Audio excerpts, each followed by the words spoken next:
coming to this first webinar, actually, of Awakening Spirituality.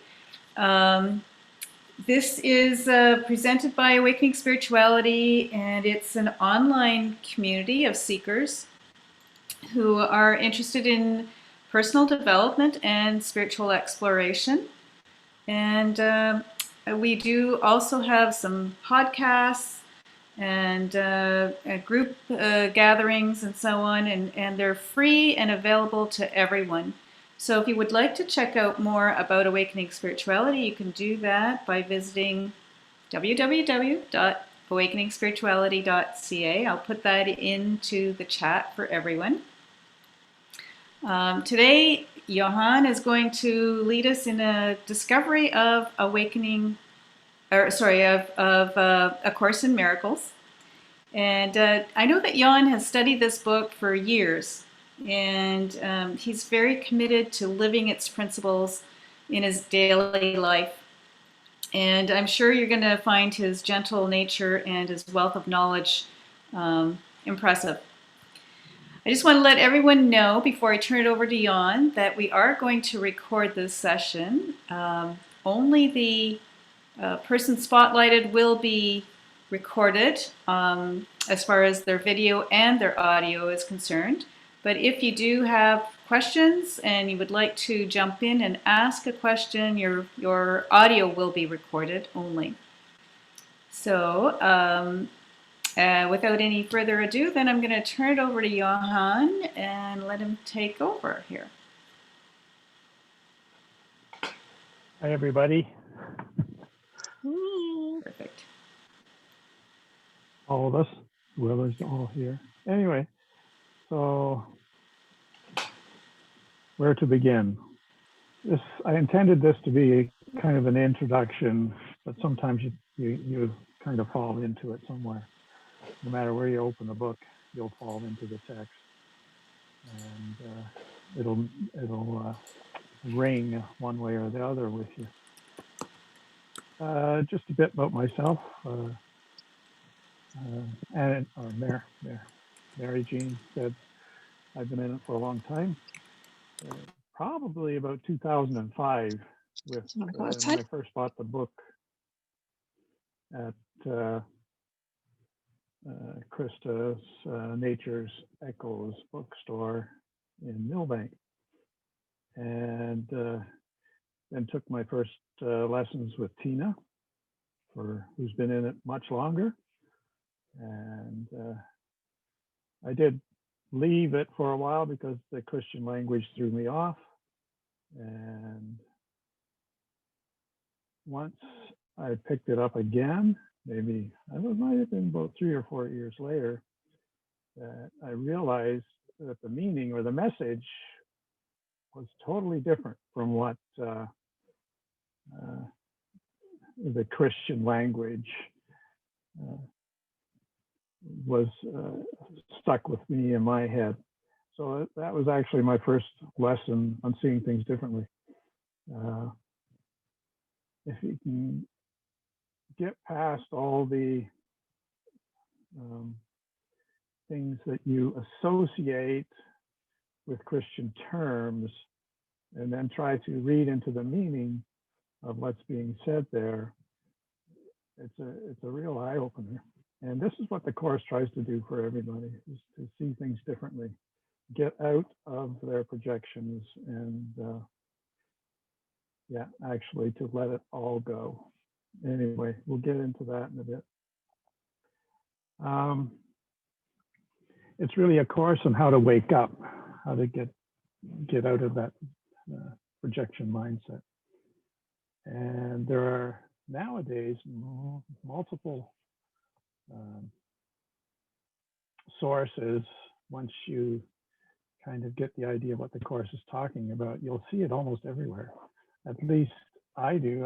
I'll glimpse it, and you'll see it with Eckhart Tolle, people like that. And Muji is another one who never really uses the Course, but his language is different, but the meaning is Course meaning. And you'll see that almost everywhere. One of my other teachers was Rebecca Tomlinson, a young girl here in Orangeville, where we studied together in a group there for several years. And that was, it was good to see somebody in their late 20s who's thoroughly grounded in the course. She almost had it like memorized. She knew everything and could quote things right offhand. And she was so excited about it. And her enthusiasm and interest really spread to the whole group.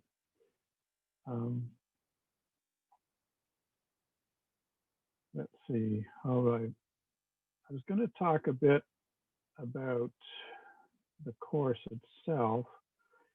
Well, in the introduction, it says it is a required course. I'd like to play sound from that, and I will do that in a bit.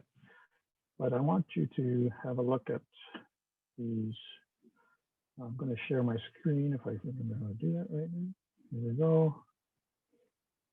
And share. So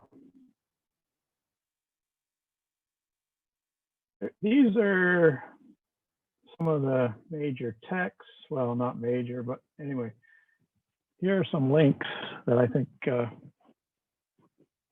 Mary Jean will put up for you. The first one is actually a link to a sound recording of Helen Schuckman, who was the channeler or one of the scribes for one of the primary scribes, if not the first one. Who was involved, and it came to her, and it is a sound recording of a very rare interview. It says right there, a rare interview with Helen Schuckman, and it's quite interesting to hear what she has to say. It's not very long, but it's well worth listening to. And the next three are really the main organizations that I find now. There are quite a few, and many others. The first one is the Course in Miracles Society. If you want daily lessons in your email box, definitely sign up there. I do that. And one of the principal contributors is a lady named Sarah, and she gives an in-depth analysis of each lesson each day, her own experiences and whatnot. And I often don't read them all, but they're very enlightening when you do. The second link is for the Foundation for A Course in Miracles, which was founded by Dr. Kenneth Wapnick, who has just passed recently. And now they're still continuing it on, and you can get an abundance of materials of his teachings, which are well worth watching and listening to. And then there's the Foundation for Inner Peace, which is really, I think they own the copyrights to the books other than the original edition, although I think they have a version of that as well. And if you go there, you'll you get a lot of information there. I recently purchased a book on Bill Thetford, which I didn't know too much about, and that was an interesting read. His own autobiography, and I'll show you that in here. This is this one here on the left is his own autobiography, his life story, and well worth a read. And Never Forget to Laugh is kind of a biography of him. And I wanted to mention these because reading his biography, one of the things that came up for me was one of the major blocks, almost, a big disturbance for me, because he was in the beginning of his career, and I think possibly during the transcribing of the course. I'm not sure. He might have been done by that, but he worked for the CIA on personality types and yeah, trying to find ways or produce materials on how to understand people and their personalities. I forget what they call that if they're trying to typecast people. Anyway, I didn't realize that, and then I started reading the course, and all of a sudden I thought, if you change these terms from God to empire, or heaven to empire, and God to some omnipotent emperor, you could really get lost in this course, and it would be a real mind control thing. The only difference was that the one is through propaganda and coercion, and the course is one through love and compassion and all those good terms. So one you feel good about, and the other you do not. So I came to that resolution, and it was anyway. It was a bit of an eye opener for me.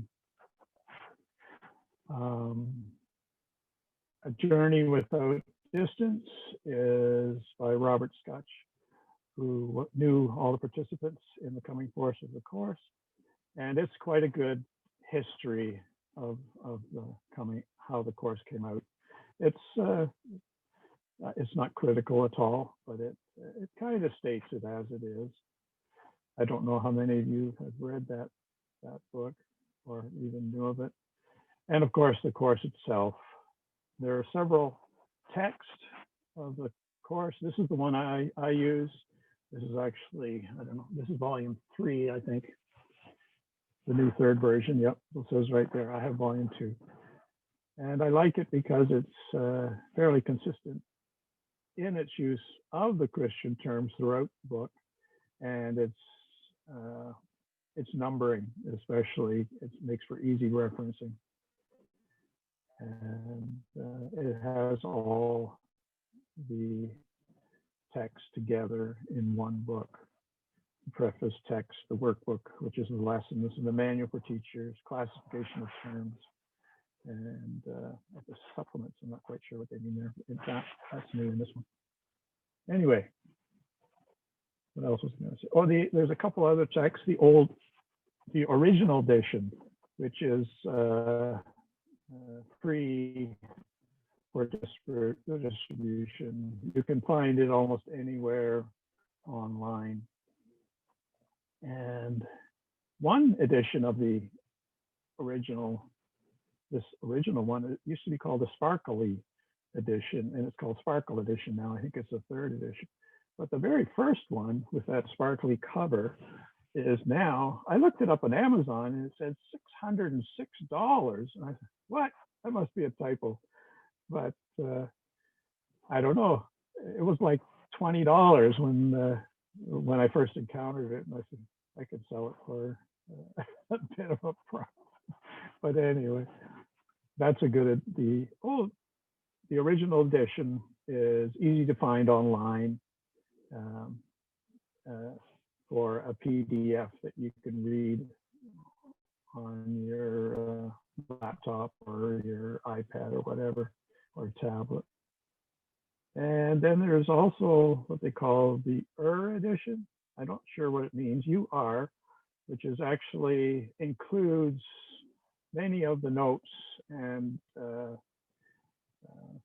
what Jesus said, particularly to Bill Thetford and Helen Schuckman about their relationship in transcribing the course, and also to help themselves in working together. One of the reasons the book came about was Bill and Helen were often at loggerheads, and they they could, their arguments could be heard throughout the halls of their school or their university where they taught in New York. I forget the name of the school is, but, and one day they, I think it was Helen, said that there must be a different way, and so they agreed, and Bill said, yeah, there must be. And out of that, Helen admitted that she was getting these messages. I don't know, it was before or shortly after that, and a voice was speaking to her in her head, and she took notes in shorthand, and then they transcribed them daily before their normal work day. And that took several years to do, as you can imagine, because the book is like, it's thick. I don't know if you can see, I guess maybe not if I've got my screen shared. But anyway, I'll stop sharing for a minute. It's like this. So, and I think it's got more pages than the Bible. So, and it tries to tell you the same thing in many different ways. What else? I think that's a basic introduction. If there's any questions, let me know. Like, I could mention too that Helen was by some of her contemporaries, like Kenneth Wapnick said, she was never really reconciled to the Course. She wrote it down, or she took notes and everything. She transcribed the whole thing, but she never really quite believed it. She had a hard time with it. If you listen to her little interview, you'll hear her say that. And Kenneth was of the opinion that towards the end of her life, she kind of got reconciled to it, almost what do you call it? A deathbed experience for her. And I think that's in one of Kenneth Wapnick's talks. You'll be able to find that somewhere. Any questions so far? I've given you a bit of info on what the course is about.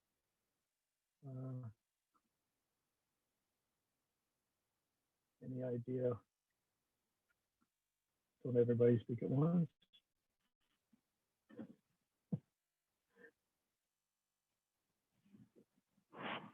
Anyway, okay. So the way I was going to start was with, I'm going to do a lesson if we get to that. And also, this is one from on one of the lessons from Sarah's commentary. And one of the most recent lessons, they go there's 350, one for each day of the year. And this is from where is it here? Did I put it in? Yes, 319. This is 319. And there's a quote from the text which covers three major principles in one sentence. And hopefully we'll get to that. But what I'd like you to hear is see if this works, the introduction to, I'm going to have to, how do I unshare the screen? Go here. And I'm going to go to a different one, and we'll play the first introduction, the first section. Okay, let's see if this works.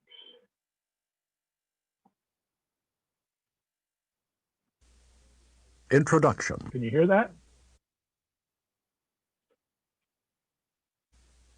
This is a course in miracles. It is a required course.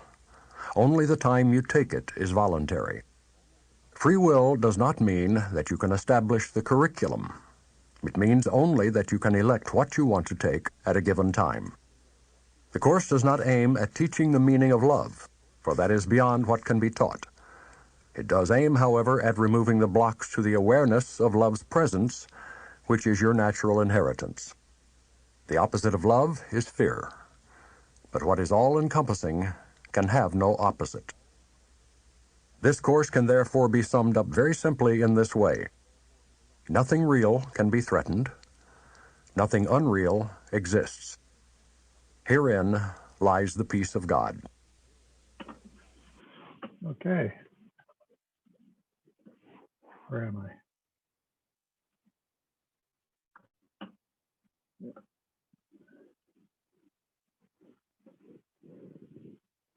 So I've shared that section before. Unfortunately, I didn't get a chance to put it on screen for you. But another comment I would make is that about text. This is the audio version of that second edition. And what I do now is usually read the text and listen to the audio at the same time. Otherwise, I don't know if it's ego or what, or my thoughts, they get distracted and will go off and into an idea or a thought, which is good, I guess, but and then I find it very hard to get through the text. But if you're listening to it at the same time, you follow the voice listening, reading, and you actually have to physically stop if you want to underline or make a note or something. So I find that's a very good way to get through the text. And he does the lessons and I think the glossary of terms and the teacher's manual as well. So I didn't post you a link for that one, but yeah, and it's a bit hard to find. I don't know, Tina, if you have that or have you been able to find a location for it? I have it still from downloading it many years ago. And it's in my Dropbox, which one of those, I think it was that last link. Are you talking about the audio version of the other bits besides the lessons? Say again? Are you asking about where to find the audio version of the other pieces? Yeah, I haven't found any other ones. There might be one on Audible, but you'd have to pay for that. Yeah. But this one at the bottom of those links is the sound, not the SoundCloud. I don't see it in there yet.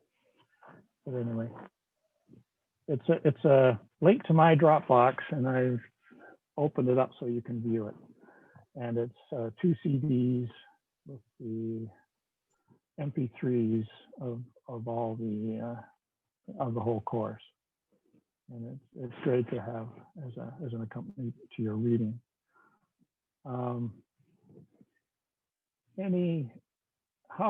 What is your involvement, some of the in the course?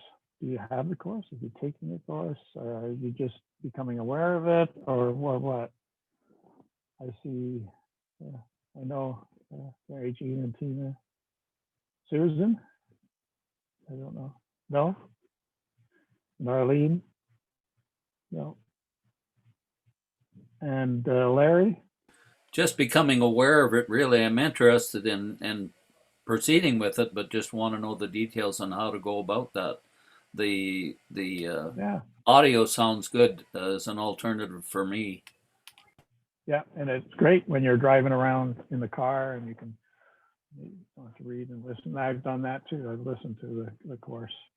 It takes a bit of getting used to the voice, but it's I find after a while it's very easy to listen to, and he follows the punctuation and the emphasis in the text, and I don't think his voice ever wavers throughout. So it's a good way to read the course, I think. Okay, we'll dive right in. I'll go back to sharing my screen. And let's do, yeah, the very first one. Hold on. Share. Here we go. So the very first paragraph there, that's the quote from Sarah's commentary. I forget which lesson this was from, but it talks about your thinking and how thoughts work. She says there. I'll read it through and share any thoughts you'd like afterwards. And so this I here is you, me. I am the one giving power to my thoughts. I am the decision maker who can choose between right mind and wrong mind. When I recognize this, I bring awareness to the power I give these thoughts.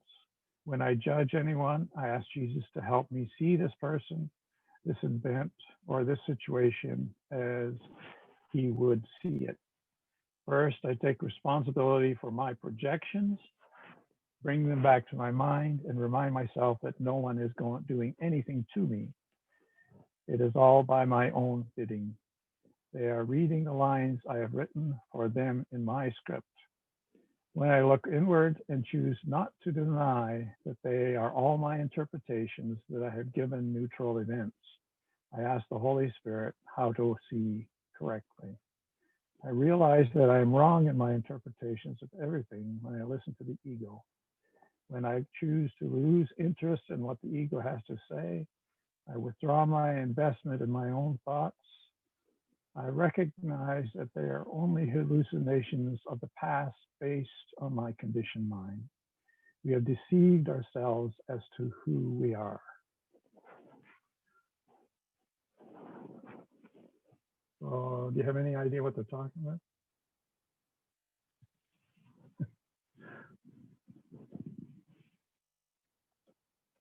Where are we? You need to read it again?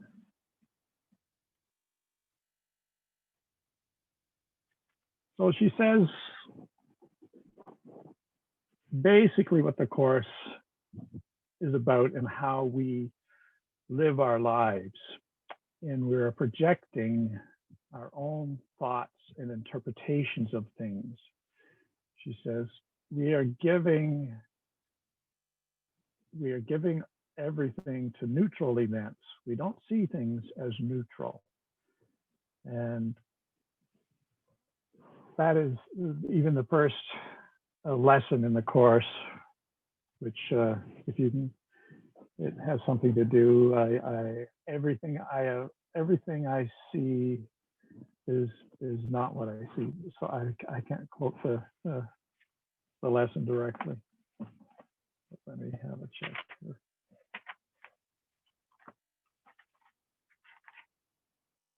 Lesson 1, nothing I see in this room means anything. And then it goes on and twists that around. I do not understand anything I see in this room. And I have given everything I see in this room all the meaning that it has for me. And this includes our lives, our past lives, our past experiences, what we think what's going to happen in the future. We give that all our thought. And she says we have to let that go. And that's the hard part, because we just love our imaginings and our pictures. And then she says, ask the Holy Spirit how to see correctly. So now when I do my meditations, I call on the Holy Spirit to guide me in what I'm going to say or do. And if I can remember in the heat of the moment, I'll ask him as well. When I'm hooked, when I'm triggered with some conversation or some thought that is upsetting or makes me angry or feeling like I'm being attacked or I need to defend myself, if I can take a breath and remember to ask the Holy Spirit to see correctly, it changes things a lot. All those things settle down. Sometimes it takes a few moments and you have to go somewhere else or whatever. You'll start to see things differently. which is what the Course wants you to do. Any comments, thoughts? Does that make sense to you? Yeah, I'd like to make a comment, Johan. Yeah, Chris. Is that Chris? Yeah, Chris here. Okay. Glad to be here to your webinar today. Thanks for putting it on. I really, man, that quote from that lady that you just put on there, it's so full of insight that really needs to be poured over and let it sink in. You know, just the last part that caught my attention was near the bottom of that quote, the conditioned mind. You know, we spent our whole lives getting conditioned, and we need for anyone, you know, who's interested in, who's seeking, who's interested in waking up, you know, we need to know about that, because most people who are conditioned don't even know they're conditioned, or how they're conditioned, or what a conditioned mind is. And it's Right. that conditioning is what's replaying itself, you know, every moment of every day, with the way that I have, the tendency that I have to interpret, you know, things that happen, like some of the things you mentioned, getting triggered, having strong feelings come up, and then reacting, overreacting, underreacting. A lot of it is from that conditioning. You know, one of my favorite lessons from, or two lessons from the Course, you know, the one is I'm never upset for the reasons I think, and I see only the past. So conditioning is about the past and how it affects the present. And I mean, it's just so insightful that it really needs to be explored if we really want to make some progress. Yeah, and the Course would even go further and say that it's your idea of the past, or my idea of the past, is really an illusion. It never happened the way I think it did. And there are many studies to corroborate that. When you get witness reports, they never witness the same thing, because we project into what we see. So we may have a neutral event, whatever neutral means, but we stick our labels, our judgments, everything on that event. And then when we go to worrying about the future, we throw in all our experience of illusionary thoughts and worry about stuff that hasn't even happened yet. And we certainly get upset about it. We get locked in, and yeah, we're unconscious. So what the Course is trying to teach us is not really to change us, but to help us become aware, or wake up to who we really are. If we're stuck in our conditioning, at some point, that's part of the required course, at some point we'll wake up to who, like I like to call us children of God. Even the worst person is still a child of God, and no better really than the best person, because we're all equal in the sight of God.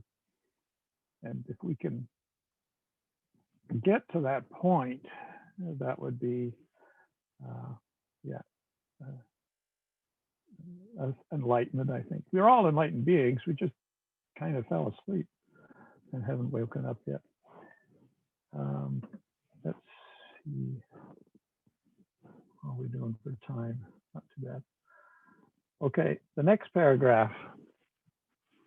This was at the beginning of one of the lessons from the Course in Miracles Society. And they always do a little quote, and sometimes they're very pertinent to the lesson below. And this talks about like I said, four major things in the course. It tells, here, let me share it again. So we can follow. Here we go. It says, I hope you can see it. Salvation is a paradox indeed. What could it be except a happy dream? It asks you but that you forgive all things that no one ever did.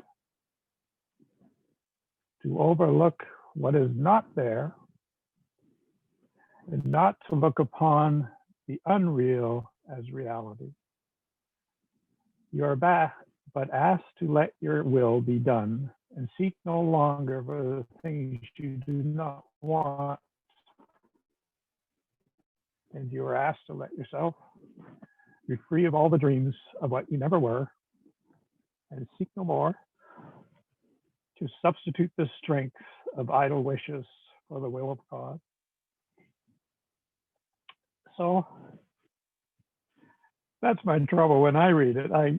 I get thoroughly emotionally dragged in and uplifted.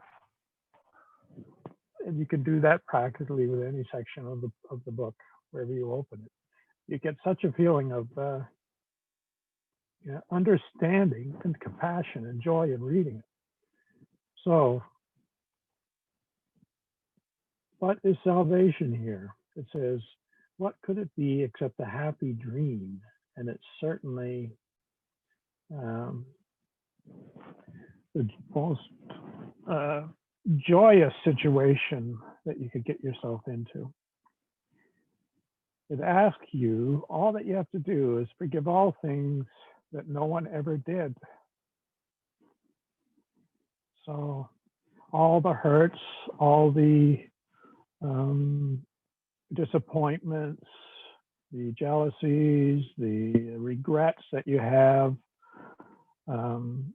they never existed. They were projections of your thoughts and your mind. How would you feel if you did not have those thoughts? To overlook what is not there and not to look upon the unreal as reality. So how do we see reality? And that's where we ask God, Jesus' guidance, for the voice of the Holy Spirit, and the overall love of God for each of us. So you've got salvation here, the dream we live in, what to forgive, and what is reality. So let yourself be free of all these dreams that you have that never were. So this is really the essence of the course in maybe one paragraph. There's other things, there's things on judgment and I could say one thought I had before I came on about judgment was, I was reading a section in the test about the prodigal son today. And the last judgment is like,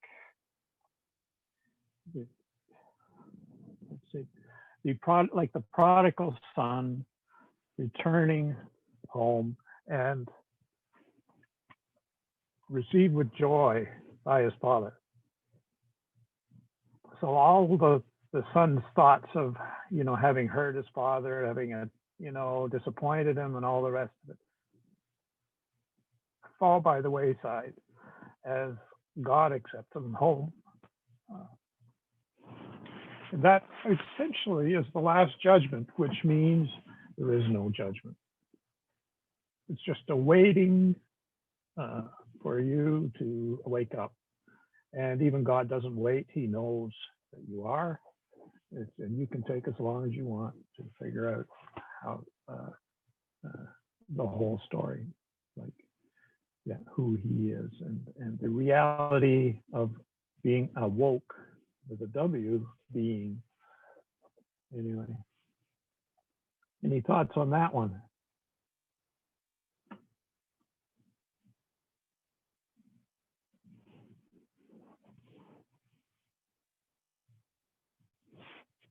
Is it thoroughly confusing?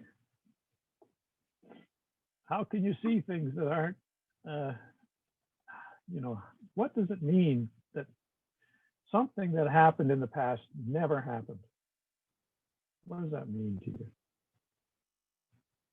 My first response would be, it did so happen and it hurt, or, it was love lost or whatever. I had a joyous time and now it's gone.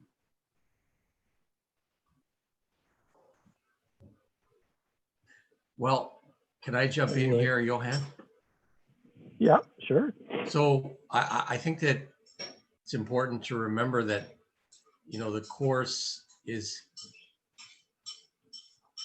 kind of, well, it makes reference as you go in further on, it makes reference to what has already been discussed or revealed.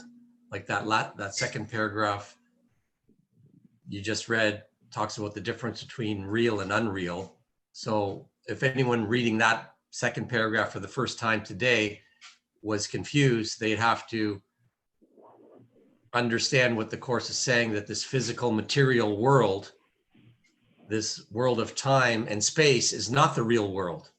It's illusion, and that eternity, that we exist in eternity beyond the physical material world, that's reality, and that's what cannot be threatened. So that's one answer to your question. And the other answer goes back to what you said in the first paragraph about interpretation.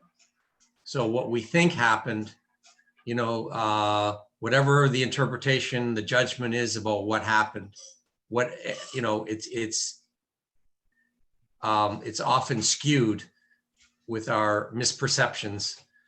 And so those two things would be my answer to your question. Mm-hmm. And that's basically how I understand it too.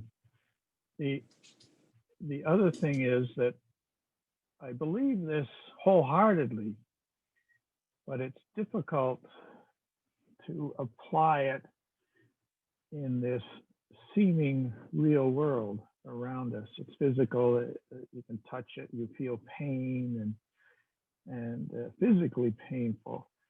And how does one become, I don't know if disconnected is the word, but able to be that, in that, and not, and realize that that is not the state of your reality. So this is the crux, or the hardest part of the course to get. And it is for me anyway. But recently I read a lot of Terry Pratchett, and some of you may know that. And he writes, he did a series of, I think, 3 novels about a young girl who turns into a witch in the good sense of the word. But anyway, it talks about first thoughts, second thoughts, and third thoughts. Now, first thoughts are everything on the surface, right there. You're seeing everything as it happens, or reacting, or whatever, what people are saying. And second thoughts are your thoughts about what's happening and what's reacting. And the third thoughts are the observing of you thinking about your first thoughts. So it's that state of observance that I would call an awake state. And there are a lot of people now, I don't know if it's just because I've been doing the course for so long, but I see a lot of people like that who are awake without any effort at all. And that's very encouraging, especially in the face of, you see people who are thoroughly locked or latched into their personas and what they're about, especially in today's political and physical plane, so to speak. So yeah, achieving that awake state is uh, what the course is trying to teach, and it's very simple. Apparently, it's just like God saying, "Wake up," and He'll reach out His hand and take you. Reach up out and take your hand. Okay, there's no more comments or thoughts or expressions of thorough confusion or thorough understanding. We'll go into the lesson maybe for about 5 minutes. So like I said, whenever I read the book, you'll know, I don't know, for me, every section I read is a revelation. And even if I go back again, I'll see it differently. So which is another revelation. I thought that before, now I think this. And you watch that. Okay, 319 I thought was a thoroughly uplifting or kind of a joyful message. So it starts off here. Let me share it again. Sorry. There we go.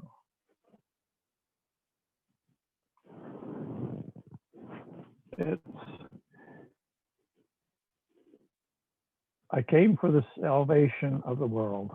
And this is Jesus talking. Here is a thought from which all arrogance has been removed and only truth is left. For arrogance opposes truth.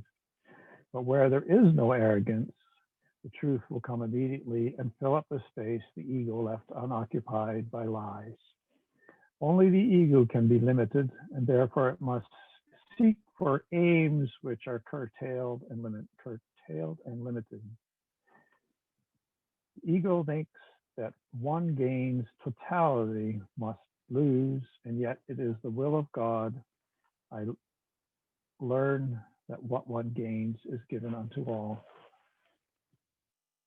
The ego thinks that what one gains totality must lose.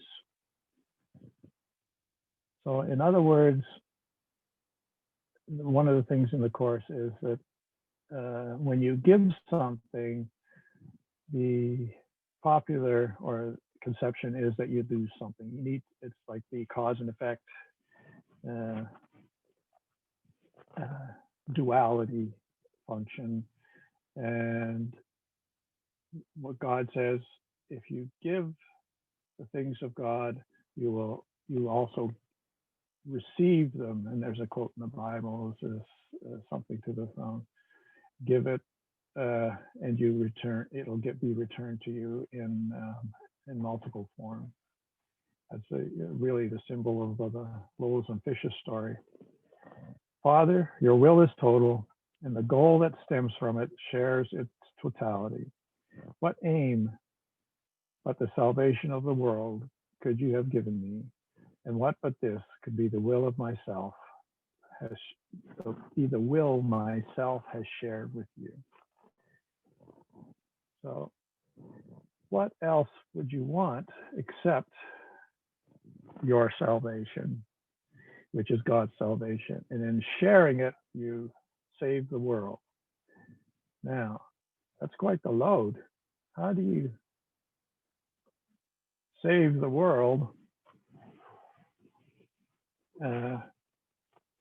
That seems like an impossible mission. And yet how could you possibly see that or conceive of that to say, I can save the world? Or, yeah, okay. How would you have to, maybe I can say it, how would you have to look at things to save the world?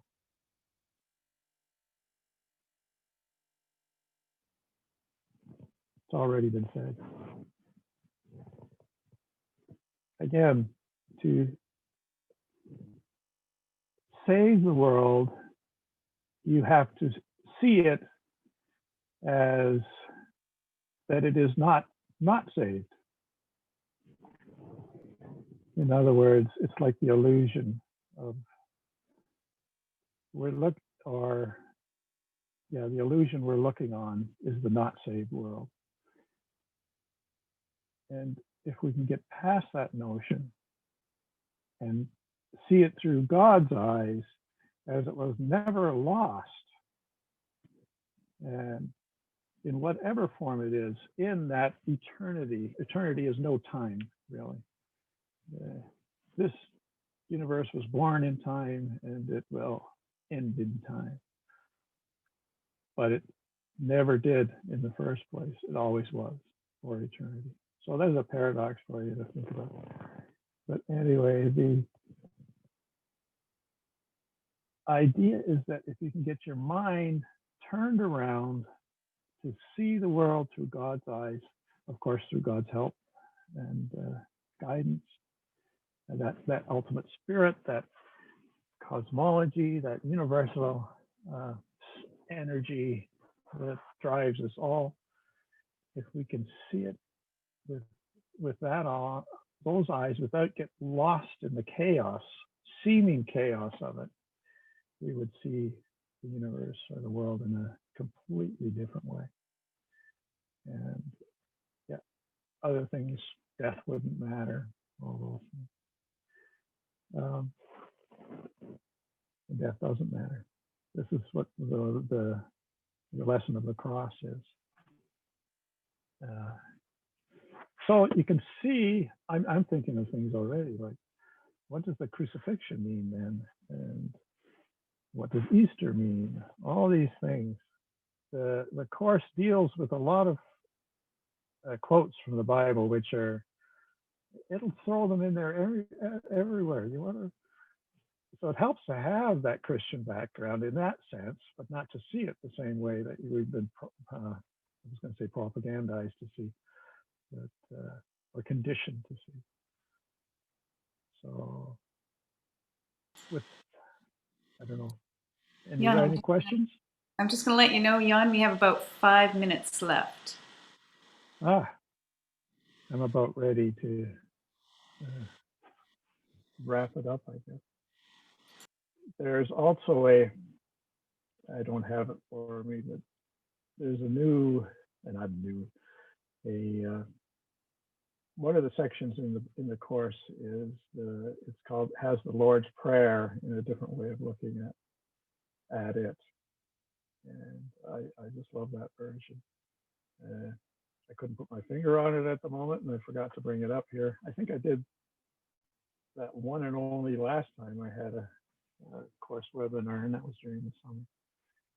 And yeah, it essentially changes, well, it doesn't change the meaning, but it clarifies the meaning of the Lord's Prayer. If you type in your Google or DuckDuckGo now, the Lord's Prayer, according to Course in Miracles, it'll come up for you. So if I could remember it, I would say it here at the end. If there's no more questions or thoughts on the materials I put up before you, I can't think of anything else I'd like to say about them right at the moment. Anyway, I'm going to leave it open for a question or two if there is one. Anybody type anything? Yeah. Are you still there, Tina? You can throw in a thought or two. I'm still here. I'm still here. That's what I love about the course when I listen to other people teach it. Because when I teach it, I pick out things and I think, oh, this is amazing. I love this concept. So it's always great to hear somebody else's perspective of the things that stood out for them the most. And I think that's always just really interesting and reflective. So yeah, I really enjoyed your session today, Johan. It was great. Thank you. Thank you for sharing. So if I continue this, the kind of format I would like to do is go almost chapter by chapter. There's 30 or 31 chapters, I think, in the book. And it would take, each chapter is like 6 to 8 or even 10 sections. And one section is full of meaning. But maybe one comment I could make about the course is that you can't, or you can, but if you lift sections or sentences out of the course, out of context, it really is open to ego interpretation. But if you, sometimes they form the basis of what's said in that paragraph, or in that section and in that chapter. So context is very important, I think. It's probably like that in any reading you do. You have to consider the context, where it comes from. Anyway, I would do it probably chapter by chapter or sections, whatever stood out. I just about finished chapter 8 over, reading it over a little bit every day. And that's what, not even a third of the course. And finding new things, which I'd forgotten, or maybe I never even read them before. So this section, it doesn't have any underlines in it. I wonder why, maybe I didn't read it. Anyway. And that's the other thing with the course. You can jump in anywhere. You can start the lessons. You can look up the terms. There's also sections on the major words like judgment, salvation, forgiveness, all those. Who's Jesus is another one, I think. Can I just say something, Johan, quickly before we go? I think the title of your webinar today was The Meaning of Miracles. For anyone who's new to A Course in Miracles, maybe the definition of the word miracle might be helpful. Okay, what would you define the word miracle? Well, I wouldn't define it. I would say, I learned from the course, it's basically, if I recall correctly, it's a shift in perception. Exactly. Yeah. It's like when you're aware that you are seeing things through God's eyes. I think that's the miracle. And those miracles happen all the time if we're mindful of them. I've often referred to the Course in Miracles as not so much a course in a study course, but it's like the course of your life, becoming aware of those moments that you are in touch with the divine. And as you study the course, your awareness of those moments become more frequent. And I would say once the final judgment comes, the miracle is one. Even there, it says in the course somewhere that there's only one miracle, and that's your salvation, or awareness of who you are. So. Yeah, So would it be fair, Johan, to say that this is a pretty... My definition. Oh, sorry. Would it be fair to say that this is a pretty in-depth course that sometimes isn't always the easiest to grasp the first time round? That sometimes you need to kind of take another crack at it, or at least it was for me. I think I've tried it a few times, and I think that for me, actually, it helped to jump in later on in the course. The first part of it was really confusing to me. I just couldn't grasp it. I was trying to do each of the lessons, and I kept thinking, what are they trying? Where is this trying to take me? And I really struggled with it. And so I've picked it up and I've put it down, and I've picked it up and I've put it down. But this time around, picking it up and opening it up to the current lesson for that day actually helped me to see things a little bit differently. And this time around, it makes a little bit more sense for me. So that's my experience. May not be the same for everyone. But anyways, I just want to say thank you to everybody for attending today and for joining in on the discussion or even just listening in. If you're new to it, don't give up on it.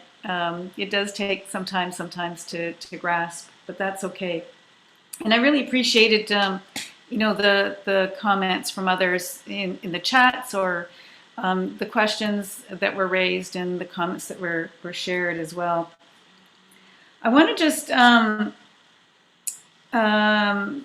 I guess for future ones, we'll watch for those on Meetup and Eventbrite. They'll be posted there. We'll pick some dates and get them moving forward once a month and continue the conversation. So if you have a copy of A Course in Miracles, pick it up, join in, and if you don't, Johan has mentioned that they are available online. And Johan, you did give a link to a Dropbox, and I think I'm not sure which one that link was. So last one on that list. It was the last one on the list. Okay, so that's what I did. Dropbox. Yeah. That one didn't say Dropbox on it, I don't think. So I'm not sure if I've got in the URL. Here you are. I'll put it up. Is it something you can post? Perfect. There, where it says right at the bottom there. Oh. www.dropbox.com. That's my Dropbox. Okay, perfect. And that'll get you to the audio version. Okay, so I may have I don't have it in my notes. So if you can grab that off the screen. Are you able to copy it, Jan, and put it into chat? Perfect. I tried that before, and it didn't seem to go into the chat, but we'll see. All right. There's a copy link. I'm going to try putting it in there. Perfect. Where's the chat? I'll just stop share. I don't know if it'll do it right, but let's go to... Thanks for doing that, Jan. And I just want to also mention that yep, there it is. Perfect, thank you. We do have other webinars that are presented by Awakening Spirituality that are coming up, and so you might be interested in those as well. Johan is also doing one on Tai Chi, and it will be a series of webinars beginning this Monday, November 23rd. And that will be a series to learn all 108 moves of the Tai Chi. So if you're interested in that, you can find that on Eventbrite and Meetup as well. And there's another webinar also happening this Wednesday with Susan Scott. It's called Spiritual Life Story Writing. And so that will be this Wednesday at 7 o'clock. And Susan is a very gifted writer, and her passion is to help others write their life story. So you may find that one interesting as well. So if you'd like to join us for any of those, please check out Eventbrite or meetup.com. Are there any, sorry, I should have asked, are there any final questions before we close out today? You can always take a copy of the chat if you'd like. For those notes, you can go down to the bottom of the chat. There are 3 little dots. And if you click on that, it says Save Chat right at the top of the list. And that will be saved to your computer. So if you want to refer back to any of those references that were posted there, you can do that. All right, perfect. Thanks so much, everyone. Thank you, everyone, for coming. We'll look forward to seeing you again. Thanks, Johan. Thanks, Mary Jean. Bye, everybody. Bye. Have a great day. Bye. Thank you.